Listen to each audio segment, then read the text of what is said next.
If you want to mute all sounds on Samsung Galaxy S25 Ultra, we need to go to Settings, scroll all the way down, and choose Accessibility.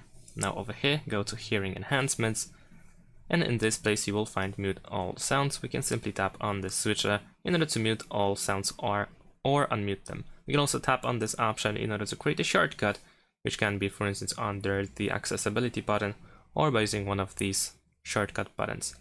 Thanks for watching, leave a like and subscribe to my channel, and see you in my next videos. Bye!